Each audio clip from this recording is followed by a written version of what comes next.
Did you know that kinky wellness is integral to your self-development? Hi, welcome to the Partition, home of kinky wellness, the ultimate destination to explore the integral connection between kinky wellness and your personal development. I'm your host and kinky wellness coach, Dana Shergill, and each Monday I bring on a special guest to dive into specific aspects of kinky wellness. From unconventional practices to thought-provoking conversations, I'm here to break down barriers and redefine the boundaries of wellness and pleasure. Don't forget to join me for my solo shows on Wednesdays, where I explore even further into the multifaceted layers of kinky wellness. So let's strip away the shame and taboo together and have an open conversation about it. Hey, and welcome back. Today we are with registered massage therapist Mark Dwyer. Mark has been an RMT for over 10 years, and with all his knowledge, he is on the show to talk to us about the vagus nerve. This nerve is a nerve we need to know, and today we're going to find out what it is, where it is, why it's so important, and how we can heal and help it. So let's jump right into it and welcome Mark to the show. Hello and welcome to the show, Mark. How are you doing today? I'm great. Happy to be here, Dana. Yes. Well, today we're talking all about the vagus nerve. So if you wouldn't mind just telling us a little bit about what that is and what you do with the vagus nerve. And yeah, we can start there. Okay. The vagus nerve is it's the longest of the cranial nerves. So the nerves in the head, it's the longest of one of those. And there are 10 of those in total, but this one actually regulates so many automatic systems in the body that you might have heard about, other podcasts, other YouTubers, other influencers talking about how to stimulate the vagus nerve or vagus nerve stimulation therapy. It's gone pretty viral, and it's been doing that for, a few years now, maybe 10 to 20 years. And if you go on PubMed, you can see some of this flood of autonomic nervous system research. The vagus nerve is the primary nerve that energizes the parasympathetic nervous system. And that's the nervous system that's in charge of our fertility, our arousal, digestion, sleep, healing, immunity, inflammation, muscle tone, blood pressure. There's a few others, but you kind of get the picture. It's the most important nerve in terms of how we self-regulate and how we come out of stress and relax. Wow. It sounds like everything is connected to this pretty much. It does sound like that. It can be overwhelming, and it's a rabbit hole worth going down, especially any therapist, anybody who's interested in, sexual play, reproduction. Those functions are autonomic. They're automatic in the body. We don't choose arousal. We don't choose fertility. It's a byproduct of healthy autonomic nervous system function, and the vagus nerve is the superhighway for the self-healing branch of that nervous system that controls our fertility. So how would you be able to, is there key signs if something's wrong with it that we would see in our body, or is that something that we would need to go to a doctor for? Well, you don't need a doctor to get an opinion on yourself or to interpret symptoms that you might have. If you have any symptoms like difficulty sleeping, difficulty relaxing, slow wound healing, poor digestion, all of these symptoms would come as a result of imbalance in your autonomic nervous system. And usually that is too much stress, not enough relaxation. The stress branch of our autonomic nervous system is overstimulated in our culture in this day and age, and we don't get enough downtime or relaxation time where those stress hormones can come down, and the endorphins, the corresponding hormones that lead to relaxation and better digestion and better sleep, more normal arousal and fertility, more normal wound healing and immunity. Those are all controlled by hormones in our body. If we don't have access to relaxation because the vagus nerve is underactive or not stimulated often enough, then we'll have symptoms in those functions. So anybody who has difficulty sleeping and poor digestion, they know it. And they might start to realize over the years, certain things go hand in hand with that, and certain things help them out and help them sleep better and help them get better digestion. And one of the ways you can do that, one of the ways to improve all of those functions, is to learn self-stimulation of the vagus nerve. That's what I do in my practice as an RMT. I help stimulate the vagus nerve. I help turn down the stress level so that the vagus nerve can stay active more often. And that's what leads to better self-healing for anyone's clients. I happen to be in rehab, so I'm helping people's self-healing systems stay on more often between treatments by using the vagus nerve and what I know about it. So I feel like vagus nerve is very important, but I haven't heard too much about it for some reason when it comes to this. So it's quite interesting how important this is and how many things are connected to it. It's vitally important.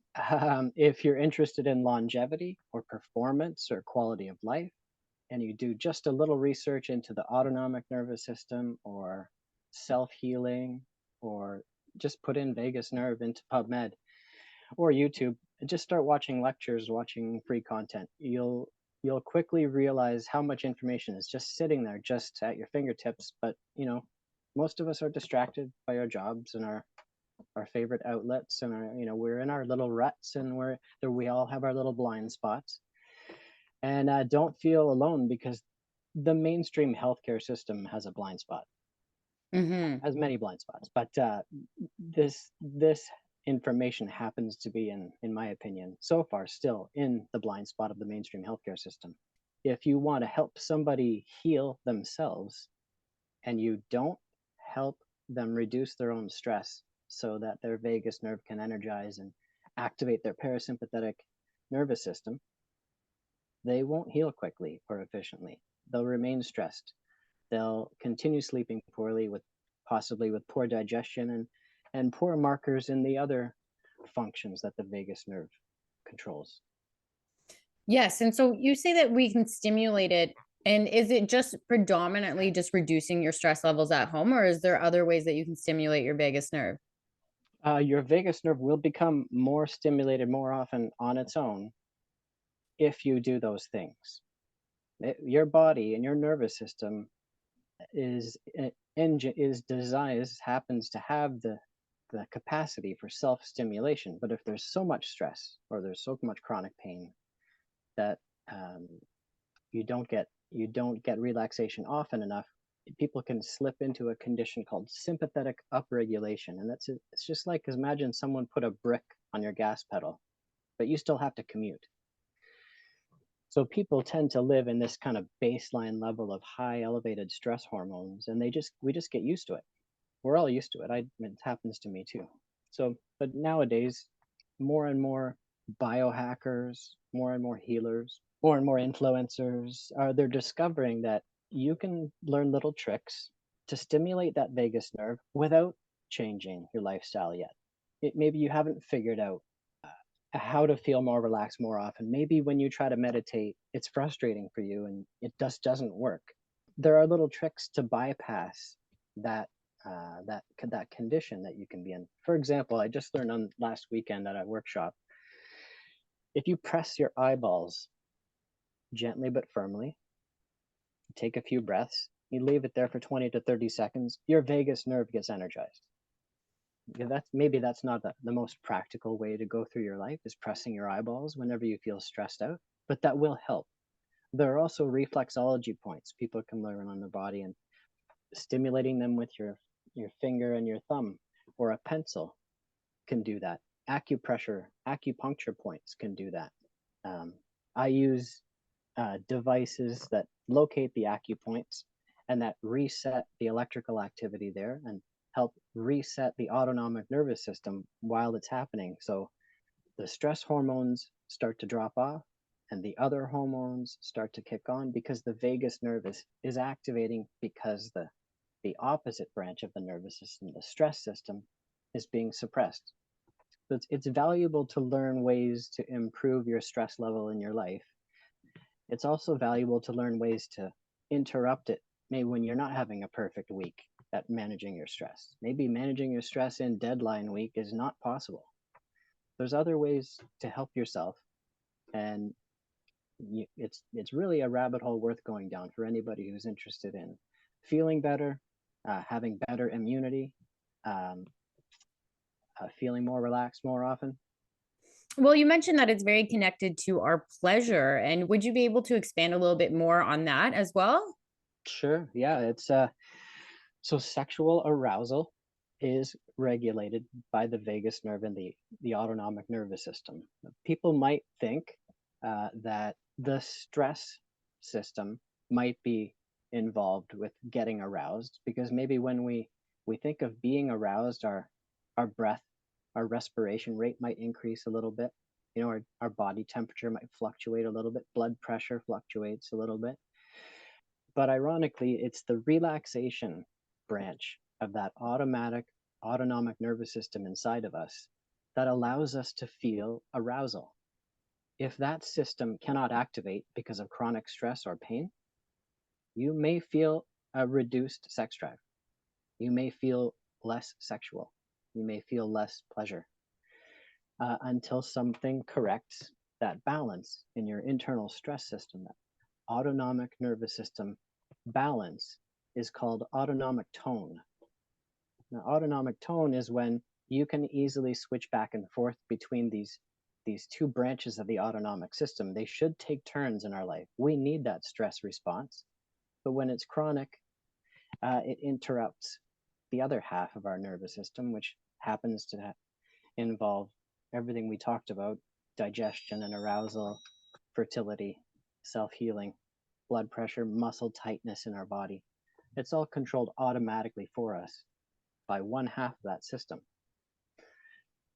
So to become aroused, we need to be able to activate that relaxation branch of our autonomic system. Now, to enjoy arousal and to achieve orgasm, you need the sympathetic nervous system to reactivate and get active and stay that way. And you need to be able to access both, or you will have either a lack or a difficulty being aroused, or a lack or a difficulty achieving orgasm. That autonomic nervous system regulates both of those functions. So that's why it's important for anyone involved in sexual therapy, sexual health, kink, sexual expression of all kinds, to really understand the importance of all of these systems. And I think that that's something that, because we have this baseline of our stress levels are so high, I think people have thought that maybe that's their normal, I guess, and that they don't think anything's wrong with them. Exactly what happens. So that when you learn basic anatomy, physiology, and biology, you learn about attenuation or habituation, right? So if something becomes constant, we normalize it. It's literally, our nervous system will stop paying attention to it. And you might forget that there's a background noise in your car, when you hit a certain speed. But then, something might make you conscious of it all of a sudden. And you're like, oh yeah, I'm going to get that checked out by the mechanic or whatever. If something is happening constant, regular enough, our nervous system attenuates to it and stops spending energy interpreting it, just blocks it out. So that's what happens if our stress levels become high enough, often enough. We get used to that. We start to, adapt to that. It's called habituation or attenuation. And we take it for granted that that's how we're supposed to be. And usually it's not a problem until, the second half of life. And then it can sometimes be too late to fix some of the side effects of chronic stress by then. Often people end up being medicated to kind of control those parameters, like high, constant, elevated blood pressure. So maybe instead of assuming that we're lacking a medication, we might be lacking stress management techniques and coping mechanisms and awareness of some of the triggers that are changeable in our life that are keeping us highly stressed. Some of these things are changeable. Over time, it's helpful to learn them, but it's also helpful to have little tricks and hacks to be able to bring yourself out of it temporarily, just so you can finish your Tuesday and then, get on with your self-actualization project on the weekend when you have time, and where you can really make long-term changes and think about that. Well, even something as simple like what you mentioned with your example of putting your light pressure on your eyes, it's That I feel like that's fairly easy that someone could introduce into their day to day. Well, it's very easy, and it's just one little example. It's just the most recent one that I wasn't familiar with that I happened to learn at a workshop. But there are dozens, if not more, simple little things that people can learn. There's another thing just popped into my head is there's a little ring that they started. I learned about them about 5 to 10 years ago. It's like a soft ring. It's like a bunch of springs all interconnected, and you can roll it up and down your finger and it stimulates your finger, all these little pressure points and nerve endings in our fingers. And that causes a reflexive autonomic adjustment, increases relaxation hormones, and it decreases stress hormones. Those rings are maybe $1 or $2 each. But if you try to put a price on your ability to self-regulate your autonomic nervous system, you realize that's nothing. That's and you should have one or two or three, and have one in your purse, have one in your pocket, have one in your car. And why wouldn't we surround ourselves with these little tricks if we understood the potential importance of self-regulation more often. And especially because we do live in this very, very stressful environment of getting up, going to work. Maybe you don't, most of us don't like our jobs. It always seems like that's the case. And that alone can be stressful. Most of us go to bed in high stress. Most of us wake up to high stress and cope, and that's the reality. And I mean, I think that's one of the reasons that yoga went viral 20, 30 years ago when it did. And now there's yoga studios everywhere. There's like as many yoga studios as Tim Hortons. And I think that's great. It's like a little sign of a positive revolution. And yeah, we just need more of that. We need more people sharing the simple information. That's some of it's ancient. Acupuncture's 10,000 years old, arguably, or more. Reflexology may be older. These are not secrets. It's not new. We're bathed in stress, and we are assuming it's normal, and we're not aware of the tricks, the little tips to make the best of it. Yeah, well, one of the things that I wanted to bring up is one of the information bits that caught my attention when I met you, which was at the Taboo show, was how when you're C-section, when some women when they have C-sections, they can cut through the vagus nerve. And I believe, like, I know lots of women that have had that, and I wish, would you be able to expand on that? Because I really do think that information needs to go out more. Yeah, the influence of scar tissue on that autonomic nervous system is profound, and it's unrecognized by the mainstream healthcare system, in my opinion. For example, as far as I'm aware, in Japan, they did or they still do perform C-section incisions vertically instead of laterally across the abdomen. They do it vertically. Because if you think about how we're built and what's just under the skin there's the abdominal wall, there's a major plexus of nerves in the abdomen and lower in the gut, enteric plexus, the sacral plexus. It's not a good idea to cut across because there's a whole bunch of little wires and vessels, including blood vessels and lymphatic vessels, and the muscle is oriented vertically. It's much less invasive to cut vertically into the abdomen to remove a baby. So that's why the Japanese did it that way. I don't know why North American doctors and doctors elsewhere don't do that, but or give the woman a choice, or ask if they're aware that there's options. But that's just an example. Regardless, after an incision, after a wound, there is scar tissue left over. That scar tissue is relatively inflexible. It's relatively irritable to pressure and much more likely to send pain signals to the brain. It's electrically non-conductive, and it blocks passage of blood flow to local blood vessels and lymphatic flow. Those reasons alone are enough for the system to kind of re-examine and think how can we help women or anyone who goes through a surgery, how can we help them have a better outcome? by considering how disruptive scar tissue is under the skin after the procedure, after we've confirmed that the person is alive and ready to go home. But there's no attention paid to scar tissue. It's considered an afterthought, and if the surgical objective is achieved and the person is stable, you send them home and you're welcome.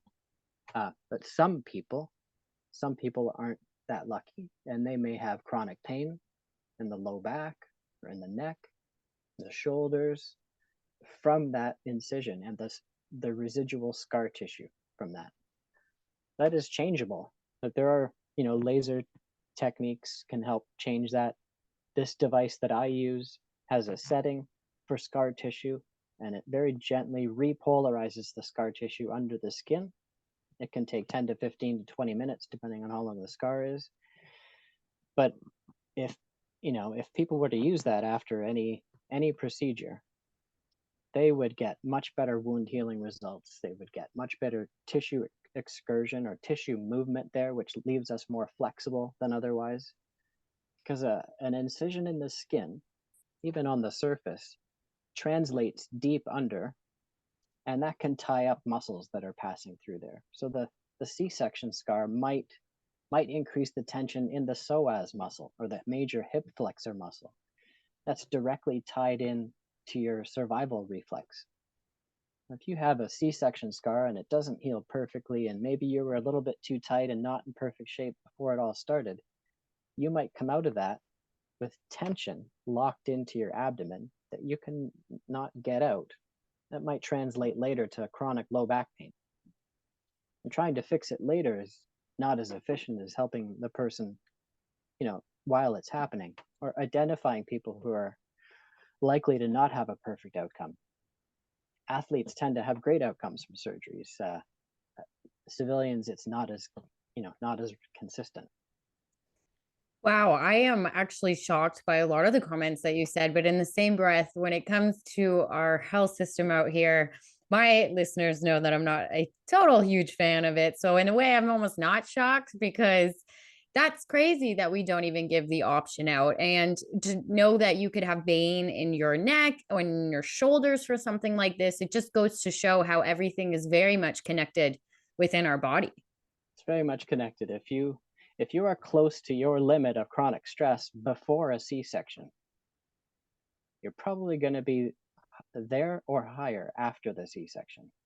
And to just pretend that it has no effect just because the wound closed and it didn't get infected and they can walk, and doesn't mean that the healthcare job is over. But too often, the way I see it, we're not focusing on healthcare all the time. I think it's important to just realize that, and maybe in the mean, until we fix the system, take some responsibility for ourselves and learn what's learnable and what's easy out there, what's ancient out there, and use it. Well, I follow Sadhguru, and I remember a quote that he said, and he said, modern medicine will take ancient things like this and then call it new science in about 20, 30 years. And It kind of made me laugh, because that's the reality of what's happening right here in the West. Yeah, it is. It's often, it'll be repackaged and resold and regurgitated, but that's okay. I'm okay with that. If more good is happening than harm, I'm okay with that. We just have so many disempowered people that could have much better outcomes, much higher quality of life for very little time and money spent, and the whole healthcare system would be eased for it. Mm-hmm. Now, when it comes to our vagus nerve, it really does go from basically our entire body, that it's connected to all elements. It's the longest cranial nerve, and it does go from the lower abdomen, arguably right to the reproductive organs, right up to beyond the neck and into the head. With this information, you learned it, so you're a registered massage therapist. I'm wondering why this information doesn't really translate into other forms of healthcare. Yeah, well, unfortunately, I learned much of this in almost in passing as an RMT in massage school. So much of this awareness and clarity, I guess, the clarity I gained from attending workshops from a company called the Center for Pain and Stress Research. It's now primarily a research body, and they are publishing uh, studies on the vagus nerve and pain to try to expand our awareness and to build on our ability to manage pain and reduce stress in the body to facilitate self-healing.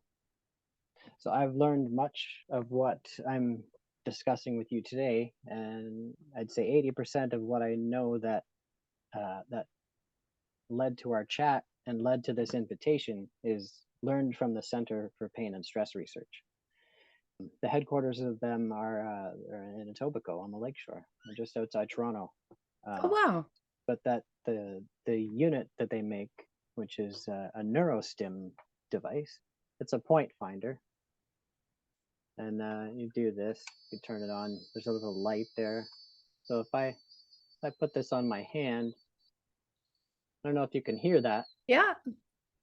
When the sound is very high pitched and that little light is out, I'm all backwards here. I press the button and I'm basically doing electroacupuncture to myself with no needle. That doesn't feel good, but it doesn't penetrate the skin. So it's completely safe for home use. And if you learn a few acupoints, or if you use this passive stimulator, so I have an ear clip here. If I put this ear clip on, the other end of that wire is attached to this unit. And then I have a sticker on here. This wire connects to a sticker that's on my abdomen right now. And if I turn the unit on, I hear that pitch and I press this button, it's muted. Now you can't hear it, but it's on. So it's actually sending gentle current, normalizing current through my vagus nerve inside my body right now, because from here to my abdomen, the path of least resistance is the vagus nerve.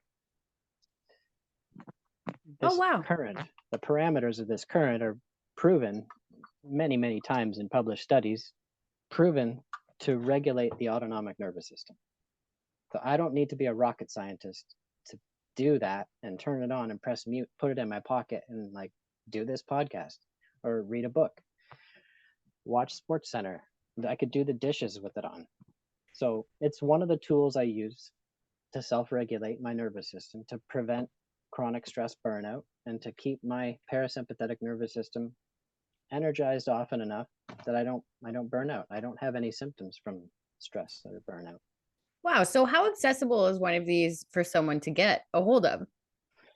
It's an over-the-counter device, but it's medical grade, so it's not cheap. But it is pre-approved by most healthcare providers. If you have benefits or insurance, if you have, so most people who have insurance coverage or health benefits, they can buy a TENS machine for self-care at home. This is just a specialized TENS machine. It uses a different current that doesn't go above the threshold for stressing out that sensitive autonomic nervous system. It keeps it calm. It only regulates it or normalizes it. It's a modulator. Whereas most TENS machines they're using an alternating current and it's well above threshold. It can cause stress. It can cause muscles to fire and clench. You can see that sometimes when you put it on, you see the muscles jumping and activating on their own. That can help somebody get through rehab, but you don't want to be applying that much current to your nervous system frequently or on a regular basis. It's too much current. Is it too much, or would someone be dependent on it, or what would be the downfall of that? The downfall is that even though it's enough current to perhaps, hopefully, therapeutically interrupt a neuromuscular spasm, it might do that for you. It might reduce pain temporarily for you, but your autonomic nervous system feels overstimulated. It feels stressed, and that's counterproductive to self-healing. Wow. So these are very like holistic things that you can do in your own home when it comes to this stuff.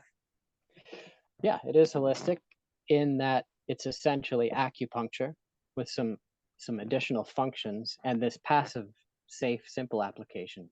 So yeah, these devices have changed my professional life and they've changed my personal life in terms of my health and my immunity, my ability to heal from minor injuries and stay stay balanced. Yeah, wonderful. Well, when it comes back to the vagus nerve, like, are there key concepts that you really want people to understand about it? Well, it's I think we kind of covered it, but if um, I kind of see the vagus nerve as metaphorically like the fountain of youth that we've all been looking for. It's I when I first heard about the metaphor of the fountain of youth, I kind of thought maybe it's a geographical place we're all looking for, and then I realized as I got older and did more reading and stuff, it's a metaphor. It comes from within, and they might be talking about one of the glands in the body, and it might be the pineal gland, it might be the pituitary gland, it might be the several glands in the body, and I don't know about all that. I didn't get to the bottom of that riddle, but I do see the vagus nerve and the autonomic nervous system, the two halves of which are the stress system and the relaxation system. The relaxation system turning on often enough is the fountain of youth because it regulates self healing, regulates tissue healing in our body. That's essentially all we're doing. As we go through life and we experience stress and we take on little injuries and we accumulate little scars and patches of scar tissue. Uh, if we can maintain our ability to self heal all the time, indefinitely, we will age very gracefully and slowly. If we don't, if we cannot initiate self healing, these things will add up faster and our quality of life will drop and it'll be measurable in diagnosable disease. Well, what I find interesting is that scars really hold on to almost memory. Like they are there. And I do believe that we kind of overlook scars as, oh, no big deal. It's just a mark. But really, there's a lot that can tie back into that. Yes, so that you can imagine that just there, just as under the skin, there might be a little bit more tension from that scar to an adjacent muscle, and that might change the functioning of that muscle, and that muscle just controls a joint. You might get different joint function from a nearby scar. You might never put two and two together. But if you can change how much tension is locked into that scar, you might be able to release that joint. If you can imagine that instead of there being tensile stress left over from that scar, what if it's emotional stress? And it turns out the more research you do into this, the more real that actually is, and it's not imaginary. It's very real. There are emotional acupoints in the body that we might include in a treatment plan if we're correcting someone's C-section scar, and say there were complications after and emotions of fear and anger dominated during that incident. After we're done the local scar release work, we're probably going to circuit that scar with those two emotional acupoints as part of their therapy. Believe it or not, that tends to get much better results than not doing that. Sometimes when we'll treat an acupoint on someone, they won't feel anything. They'll just feel like the gentle pressure of the tip of the device. Sometimes it feels like we're inserting a hot needle there, but the pressure isn't different. It's just the way that the electrical interference under the skin is causing pain receptors to tell the body that there's discomfort, there's a little pain there. Usually in real time, within 30 to 40 seconds, that sensation resolves. Wow. It goes away. That doesn't mean the therapy is done. That doesn't mean this person is reset forever. They might benefit from some manual work and stretches after that. I recommend yoga for everybody to keep ourselves flexible and stretchy enough. but sending the electrical current through the scar tissue and helping the body be looser, be less restricted, and have less electrical interference inside of ourselves helps the autonomic nervous system achieve self-regulation better. Well, this is kind of, it reminds me a little bit about grounding, the whole concept of putting your feet on the ground and getting your excess energy out that way as well. Dana, I'm grounding right now. Oh, really? Nice. I have this. Oh my I have gosh. an ankle strap on, and that's on my ankle. I sleep with that as often as I can. Mm-hmm. I just got off the road and landed here and set up the laptop, and I thought, why don't I ground and why don't I put this thing on? I don't do a lot of podcasts. I'm a little nervous. So You're yeah, doing great. I encourage anyone who will listen to these concepts and for whom it doesn't trigger their aluminum hat kind of reflex. I encourage, if you're interested, if you heard of grounding, I encourage you to learn a little bit about it and just do it. If you've heard of vagus nerve stimulation, I encourage you to follow the rabbit hole and start experimenting with it. Nothing bad can happen from this. It's the fountain of youth. It's the secret to being resilient, to coping with stress well, and to healing well and having high immunity, having better blood pressure, having better digestion, having better sleep. There is no downside to learning about it or experimenting with it. No, like this all sounds amazing. And even to the point about the scars with the slight tension, something that I learned in yoga was about fascia. So, like that little, I guess it's above the muscle, but below the skin. And if it's tense in one area, it can have you imbalanced in other ways. And we get kind of confused about that as well. Absolutely. And that will have an influence on someone's overall autonomic tone, which therefore affects their arousal, or it affects their fertility. It affects their ability to orgasm. These things, they're far more influential than anyone has been led to believe. And it's worth educating yourself and starting to open your mind to it and tinkering with it. Scar tissue it's insidious, really. Less is more with scar tissue. Anybody getting tattoos and piercings for fun, reconsider. Learn learn techniques that help you normalize the tissue under your skin after you do it, because it's scar tissue. It's beautiful scar tissue. Interesting actually about that, because I think that people don't understand that this is also fairly new, I guess, when it comes to tattoos for me as well, of understanding that even that is a scar tissue and you're just kind of doing it to yourself. Well, yeah, you just described a little bit of where the fascia is and what it's doing, and it's between the skin and the muscle. It does wrap every muscle. It wraps every bone and nerve and organ, and it's under the skin. All these layers are supposed to glide and slide over each other in 4 dimensions, up and down and laterally. Anything that causes a restriction in that flow and that excursion leaves you tight. If I puncture an area this big on your back, on your spine perhaps, because that's a favorite target for tattoos, with 10,000 puncture wounds, is that going to improve or inhibit fascial movement on your spine there? Is it going to reduce or increase your stress level? Is it going to increase or reduce nerve conduction there, or lymphatic flow, or microcirculation? Well, lymphatic flow is something that definitely I've recently been researching into, and that's something that we don't know about our drainage systems at all, and just the ability of movement of pushing that.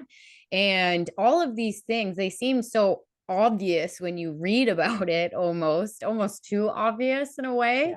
And then, but it's just something that's really not talked about. And just to loop back to the tattoos, now, would you have any advice for somebody who does have a lot of tattoos and something they'd be able to ease that movement and smoothness? Or is that something like once you get a tattoo, the damage is kind of there?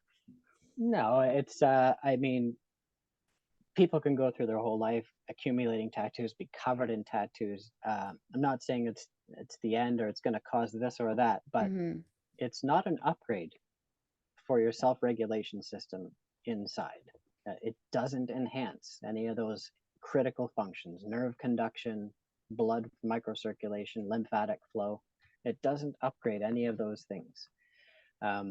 What would I do if I was covered in tattoos? I'd probably get a lot of Rolfing done. I would get, I don't know if you know what Rolfing No, is. I was going to ask you what rolfing is. Aggressive myofascial release.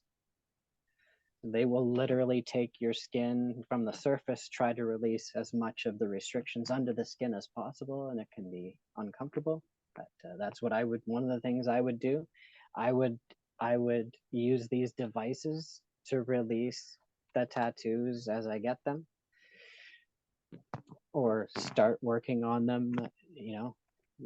I have a lot of clients who they might have sleeves on their arms, and it can be a little time consuming, but they realize it releases tension that they weren't aware they were holding until after it's done. Suddenly they're aware, or they have better proprioception in their arms and hands, or they have less tennis elbow after we do it, or whatever it is. Now, rolfing would that just be like you're pulling up on the skin just for a little bit? Lots of that, yeah. Okay. Lots of that. Very highly trained professionals doing it. To figure out where you need it most. And usually, however, a full Rolfing session is like 5 to 10 treatments, and it's intense and fairly expensive because it's hard work. But it's worth doing because if you've done yoga, you know the value of being less fascially restricted, right? Mm-hmm. It's kind of priceless. You don't realize how much you needed it until after the class. A lot of therapies are like that, right? This is just one. Oh, sorry. I was going to say, well, it seems like with a lot of these things, you seem like we go under the radar a little bit when it comes to this. And then all of a sudden we get to we get older and it just hits us like a on wave of all of these problems. It's the second half of life. It's, I just realized working with clients, we no one's perfect. The first half of our life, it doesn't really matter what you do with your body. You're going to wake up and you're going to be okay. Eventually, all of a sudden, it's not like that. So the way I see it is we accumulate stress and scars and injuries, and eventually we lose this ability to shift gracefully back and forth without any effort between the stress system and the self-healing system. We end up like this, stuck in high stress. The self-healing system is inhibited, therefore, so underactive.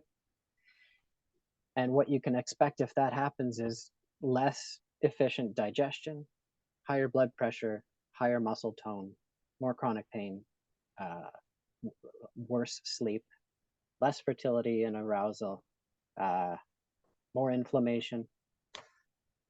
There's quite a list of things you can expect. There's quite a list of systems that are regulated by the vagus nerve. And, it's worth learning about it. It's worth tinkering with it. And, that's why I was kind of interested in what you do, using kink, using arousal, using sexual play as therapy. Mm-hmm. That can be effective in achieving self-regulation for people because it's therapeutic. Well, even I was thinking about the rolfing and just pulling in things, and I'm thinking of specific like BDSM and kink activities that are a little bit more hands-on and more rough. And it really is getting like you really are pulling on the skin. And I think people don't understand or maybe not realize how important that is of just releasing those inside tensions. And I'm very interested in looking into this, and I'm definitely going to be looking up rolfing after this. Yeah, you should. It's you might find that fascinating. It's fascially fascinating. It might be the most aggressive direct fascial modality out there. But yeah, I think it's fascinating that touch causes stress. So let that sink in. Touch causes stress. If touch causes stress, why is massage therapy a profession? Why does it survive? Why does it persist? If touch causes stress, why is foreplay light touching? It's this duality we have to figure out and accept. It might not be as prescriptive as we like. It might not be as black and white and easy to understand as we like, but there is some beautiful, mysterious balance between touch causing stress, but touch causing arousal. Touch could be threatening, touch could be relieving. It's supposed to be both. We're supposed to be able to play with both. Some of us might like to play with deep, heavy, surprising, almost pseudo-threatening, threat level pressure, as long as we know it's a safe, controlled environment before it starts. Yeah, I think it's the mindset as well, what you walk into it with.